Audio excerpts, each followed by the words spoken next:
Amigos, ¿qué tal? ¿Cómo van? Qué gusto saludarles nuevamente desde este canal. Les doy la bienvenida para seguir meditando en la verdad de papá. Espero que hayan tenido ocasión de escuchar las enseñanzas anteriores. Si no las escucharon, les invito para que entren y las escuchen. Les recuerdo como un breve resumen. Hablamos la última vez acerca del llamado de Dios basado en Jeremías capítulo 1 y 4 cosas importantísimas para que nunca perdamos de vista. El llamado de Dios implica o involucra revelación de Dios, involucra elección de Dios, seguridad en Dios y, en cuarto lugar, determinación por parte nuestra. Sin embargo, es claro para todos nosotros que cuando somos llamados, al igual que todos los antiguos, la tarea no va a resultar nada fácil. Eso lo describe la palabra de papá. Así es de que hoy quiero compartir con ustedes el mensaje conociendo las amenazas en el llamado. Conociendo las amenazas en el llamado. Por favor, ora conmigo y pidámosle a papá para que Él nos guíe por medio de su Espíritu Santo y podamos atesorar esa palabra en nuestro corazón. Padre, muchísimas gracias por este nuevo día, por esta nueva oportunidad que nos das de poder meditar en tu verdad eterna.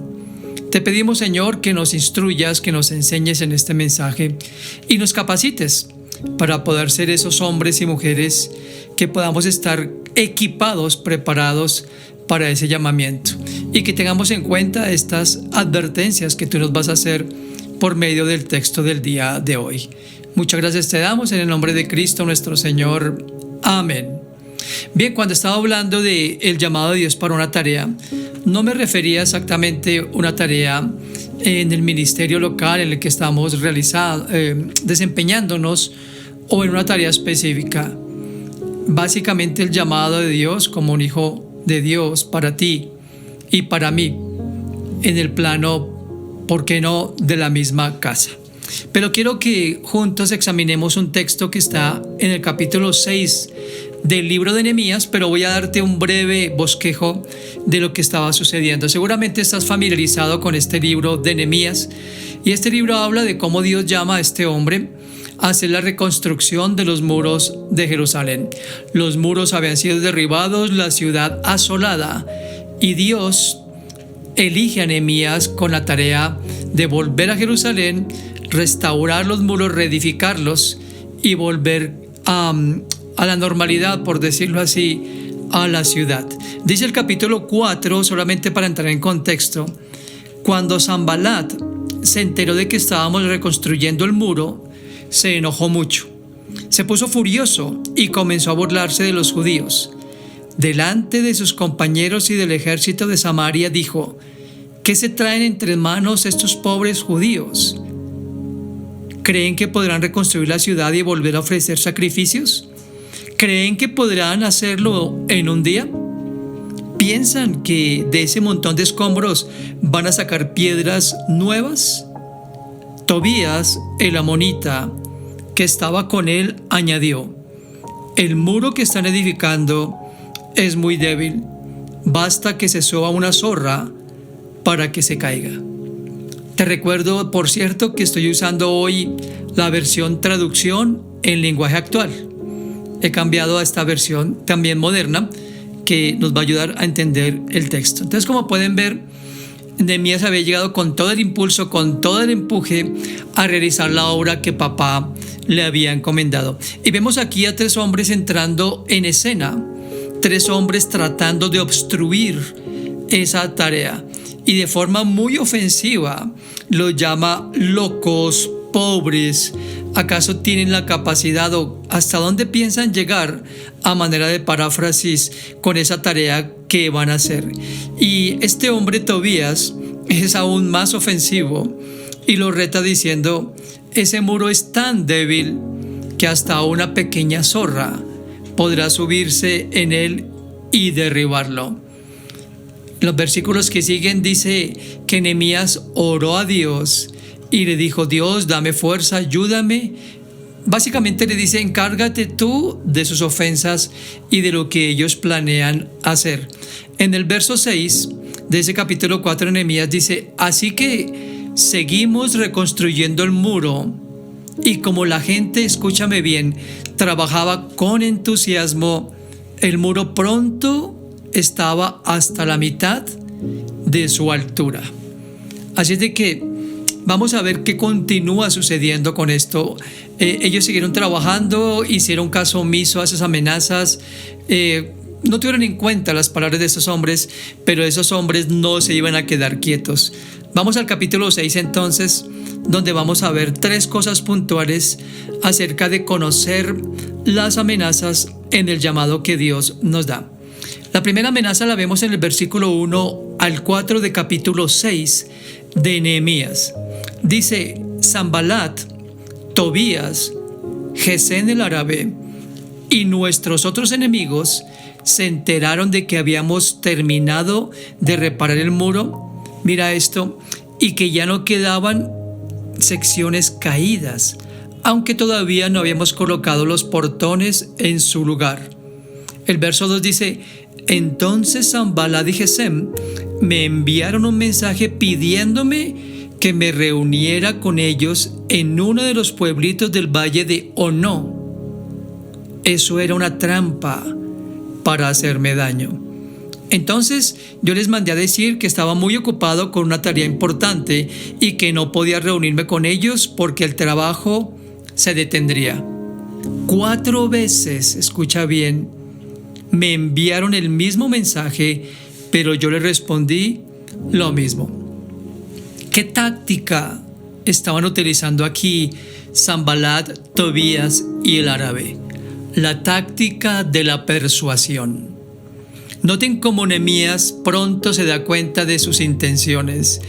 Lo invitan, lo llaman amigablemente, aparentemente, a decirle: ¿por qué no conversamos? ¿Por qué no charlamos acerca de tu tarea? Desde luego Nehemías puede discernir, como dice aquí el texto, que ellos querían hacerle daño, que era tan solo una trampa. ¿Saben? El enemigo, nuestro adversario el diablo, usará todas las tácticas posibles de persuasión para hacernos desistir de nuestra tarea. Bien sea en un llamamiento que papá nos ha hecho en un ministerio local, bien sea en un llamamiento que nos ha hecho papá para cambiar de pronto de lugar de trabajo o para desempeñarnos en otra área de servicio en nuestra congregación, o por qué no, para ser un instrumento de tiempo completo en su obra. Satanás siempre va a tratar de persuadirnos, de disuadirnos para que eso no ocurra. Sabemos, por lo que dice la Escritura, a quién intentó persuadir Satanás para que abandonara la obra. ¿Estás pensando en el mismo? Desde luego, a nuestro mismo Señor y Salvador. Dice el texto de Mateo 4, en los versos 1 al 11, que el diablo tentó al Señor. Lo voy a leer. Dice que el Espíritu de Dios llevó a Jesús al desierto y el diablo lo iba a tentar para caer en sus trampas. Después de ayunar en el desierto 40 días con sus noches, Jesús tuvo hambre. Entonces llegó el diablo para poner una trampa y le dijo: si en verdad eres hijo de Dios, ordena que estas piedras se conviertan en pan. Jesús le contestó: la Biblia dice, no solamente de pan vivirá la gente, también necesita obedecer todo lo que Dios manda. Dice el versículo 5 de Mateo que después el diablo lo llevó a la ciudad de Jerusalén y que allí lo subió a la parte más alta del templo y le dijo: si en verdad eres el Hijo de Dios, tírate abajo, pues la Biblia dice, Dios mandará a sus ángeles para que te cuiden. Ellos te sostendrán para que no te lastimen los pies contra ninguna piedra. Jesús le contestó: la Biblia también dice, nunca trates de hacer caer a tu Dios en una trampa. Por último, el diablo llevó a Jesús a una montaña muy alta. Desde allí podrían verse los países más ricos y poderosos del mundo. El diablo le dijo: todos estos países serán tuyos si te arrodillas delante de mí y me adoras. Jesús le respondió: vete de aquí, Satanás, porque la Biblia dice, adoren a Dios y obedézcanlo solo a Él. Entonces el diablo se fue y unos ángeles vinieron a servir a Jesús. ¿De qué quiso persuadir concretamente el demonio a Jesús? Como pudimos ver, en 3 áreas específicas y particulares. La primera, en los deseos de la carne. Jesucristo tenía hambre, dice ahí el texto de Mateo. Allí es de que le dice, convierte esas piedras en pan. Él podía hacerlo, pero él le responde con la escritura, citando lo que dice Deuteronomio capítulo 8, versículo 3. La segunda tentación, la segunda disuasión que quiso utilizar el demonio fue el orgullo de la vida. Cuando le dice que se suba a ese pináculo del templo, que se arroje y que Dios enviará a sus ángeles para que lo cuiden. El diablo está citando lo que dice el Salmo 91, versículos 11 y 12. Pero el Señor le responde nuevamente con las escrituras, las mismas palabras que están en Deuteronomio 8, afirmando que está muy mal que él use sus propios poderes para pasar por encima o evadir o no cumplir el propósito de Dios. Y la tercera se refiere a la codicia de los ojos. Noten que el diablo le dice, te daré todas las posesiones, te daré todo lo que está en esta tierra, si postrado tú me adorares. Miren lo que estaba intentando aquí hacer el demonio, que quitara los ojos de Dios, que los pusiera en la vanagloria, en la codicia de los ojos, y le muestra que él tiene el control de esta tierra, de los reinos del mundo, y que estaba dispuesto a dárselos a Jesús si tan solo él lo adorara. ¿Saben? El diablo sigue usando muchísimas estrategias parecidas de disuasión, de persuasión y yo diría de distracción para que no cumplamos la tarea que él quiere que cumplamos. ¿Y cómo lo hace? Voy a dar un ejemplo que viene a mi mente. Nosotros como esposos necesitamos tener tiempo de calidad con nuestra esposa, con nuestros hijos, y muchas veces el mal uso de esos aparatos, de las redes sociales, nos dejamos absorber tanto de esas cosas, de nuestros propios perfiles, de las páginas, de muchas cosas que en su momento pueden en un momento dado atraernos, que nos roban, que nos quitan ese tiempo de la obra que tenemos que hacer como cabeza, en el caso nuestro, varones, en casa, de pasar tiempo de calidad con nuestra mujer, amándola, compartiendo los momentos libres, pasando tiempos juntos, recordando que somos personas que requerimos de tiempo como seres humanos. La segunda cosa, la segunda estrategia que trata de usar Satanás es la intimidación. Vamos de nuevo a el libro de Nehemías en capítulo 6, miren lo que dice el verso 5 al 9. Recuerden que entonces en el contexto 4 veces trataron de persuadirlo sin tener éxito. Ahora que utilizan, dice, la 5ª vez Sanbalat envió a uno de sus ayudantes con una carta abierta y decía así: la gente anda diciendo, y Gesem también me lo dijo, que ustedes y los judíos han reconstruido el muro porque están planeando ponerse en contra del rey Artajerjes. Se dice también que tú quieres ser el rey de Judá y que has ordenado a algunos profetas que anuncien en Jerusalén que ya eres el rey. Sin duda, Artajerjes se va a enterar de esto. ¡Wow! Será mejor que nos reunamos contigo para planear qué haremos. Entonces yo le envié esta respuesta: nada de lo que dices es verdad. Es un invento tuyo. Y es que ellos querían asustarnos. Mira lo que dice Nehemías en el verso 9. Ellos querían asustarnos pensando que así dejaríamos de trabajar. Pero yo le pedí a Dios que me ayudara a seguir trabajando con más fuerza aún. ¿Cuál es la estrategia? ¿Cuál es la amenaza para la obra que Nehemías está realizando con el pueblo? Desde luego es la intimidación. No tuvieron éxito en la persuasión. Ahora lo intimidan, haciendo o aseverando más bien cosas que no eran ciertas, como le dice Nehemías en su respuesta a Sanbalat. Le dice, tú estás inventando, dice otra versión moderna. Le dice, nada de eso es verdad, es invento tuyo. Y nuevamente Nehemías discierne por el Espíritu Santo que querían tan solo hacerlos abandonar la obra. Es la misma estrategia también que Satanás sigue usando en el presente y que usó también cuando la iglesia se estaba expandiendo allá en Antioquía. Hay unas palabras intimidantes para Pedro y para Juan. Acompáñame al libro de Hechos de los Apóstoles en el capítulo 4, donde dice el texto literalmente, Hechos 4 del 1 al 3. Pedro y Juan estaban hablando con la gente cuando se acercaron algunos sacerdotes y saduceos y el jefe de las guardias del templo. Ellos estaban muy enojados porque Pedro y Juan enseñaban que los muertos podían resucitar, así como Jesús había resucitado. Entonces, mira lo que dice el verso 3, apresaron a Pedro y a Juan, pero como ya estaba anocheciendo, los encerraron en la cárcel hasta el día siguiente. Saltemos al versículo 15, por favor, hasta el 20 del mismo capítulo 4 de Hechos.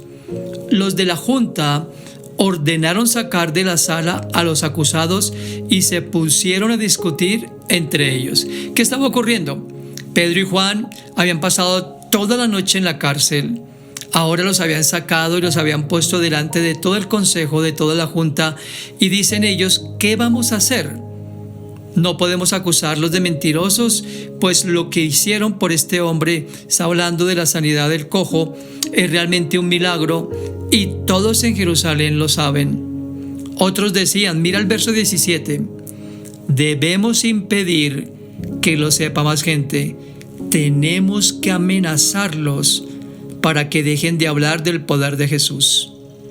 Así que los llamaron y les ordenaron, no le digan a nadie lo que ha pasado y dejen de enseñar a la gente acerca del poder de Jesús. Pero Pedro y Juan le respondieron, díganos entonces, ¿debemos obedecerlos a ustedes antes que a Dios? Nosotros no podemos dejar de hablar de todo lo que hemos visto y oído. Qué firmeza, qué determinación la de Pedro y la de Juan, enfrentando a todo el sistema religioso de la época y diciéndoles, no vamos a callar. Nos pueden apresar, pero no nos callaremos. Nos pueden azotar, pero no detendremos el mensaje, porque es necesario obedecer a Dios antes que a los hombres. ¿Saben? He tenido el privilegio de celebrar bodas de muchas parejas jóvenes, gracias a Dios. Y una de las cosas que muchas veces temen los jóvenes es eso, ¿no? Es el poderse o el tener la necesidad de desligarse del seno materno y paterno y poder afrontar una responsabilidad, entre comillas, solos.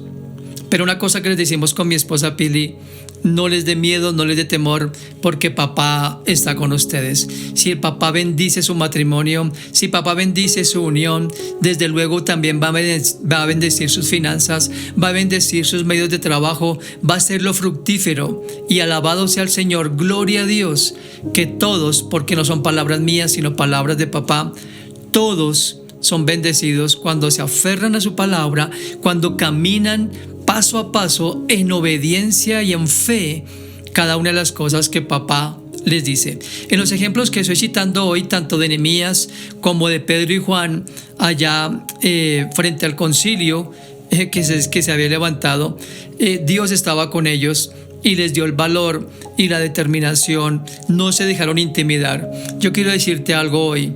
Puede ser que personas te hayan dicho que tú eres muy joven, que no podrás con esa responsabilidad como cabeza de un hogar si eres hombre, o una joven que está empezando a construir con tu esposo el hogar y que tienen grandes planes, que Dios les ha dado tal vez una visión, que papá les ha dado promesas. Aférrate de las promesas, no le creas a nadie más que a papá y cree, no te dejes intimidar, no te dejes menguar, no te dejes aminalar, porque el poder está en ti y porque tú puedes decir hoy como Pablo, yo todo lo puedo en Cristo porque es mi fortaleza.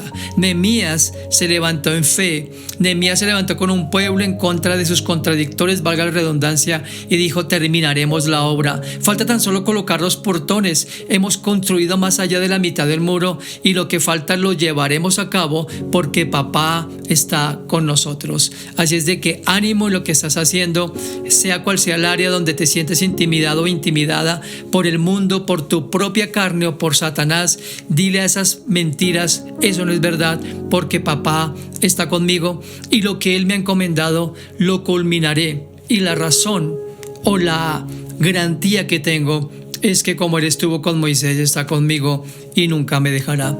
La tercera estrategia, porque hay dos estrategias que no surtieron efecto, la tercera estrategia la podemos ver en los versículos 10 al 14. Una amenaza más contra el llamamiento. Dice el verso 10 al 14: después me fui a ver a Semaías, hijo de Delaías y nieto de Mehetabel, que se había encerrado en su casa, y él me dijo: mira esto, vamos al templo de Dios, allí nos refugiaremos y cerraremos bien las puertas, porque esta noche, le dice él a Nehemías, han planeado matarte. Pero yo le respondí: no pienses que soy un cobarde. ¿Crees que me refugiaría en el templo de Dios para salvar mi vida? No lo haré. Me di cuenta, mira, otra vez el discernimiento que le había dado el Espíritu a Nehemías. Me di cuenta de que Semaías decía eso porque Sanbalat y Tobías le habían pagado para hacerlo y que no hablaban de parte de Dios. ¿Qué les parece? Querían asustarme, dice de nuevo Nehemías, para hacerme pecar y así acusarme de ser una mala persona. Entonces oré a Dios: Dios mío, no olvides lo que han hecho Tobías y Sanbalat, ni te olvides de la profetisa Nicadías, ni de los otros profetas que quisieron asustarme. ¿Cuál es la tercera amenaza en el llamado a la obra que Dios te ha llamado, valga la redundancia? ¿Cuál fue la tercera amenaza que experimentó Nehemías? La sedición. ¿Es un término extraño para ti? La sedición es un concepto que tiene un significado específico en la Biblia. El término sedición tiene su origen en latín seditio, que significa rebelión o insurrección. En la Biblia encontramos muchos ejemplos de insurrección, de sedición, de rebelión.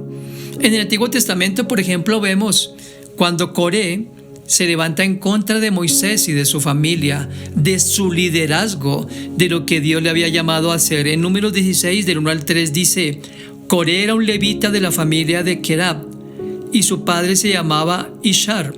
Coré tenía 3 amigos de la tribu de Rubén, Datán y Abiram, que eran hijos de Eliab y On, hijo de Pelet.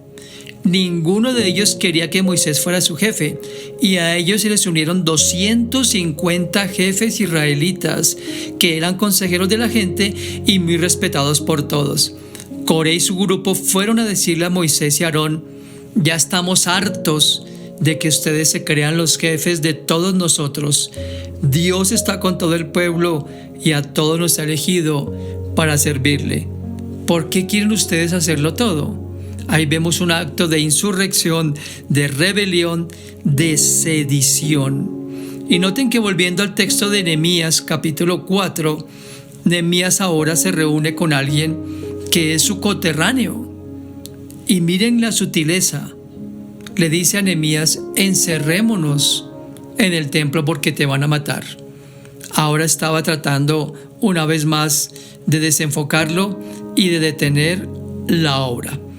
Vemos muchos ejemplos de sedición, no solamente en el que mencioné de Éxodo y aquí en el caso puntual con Nehemías.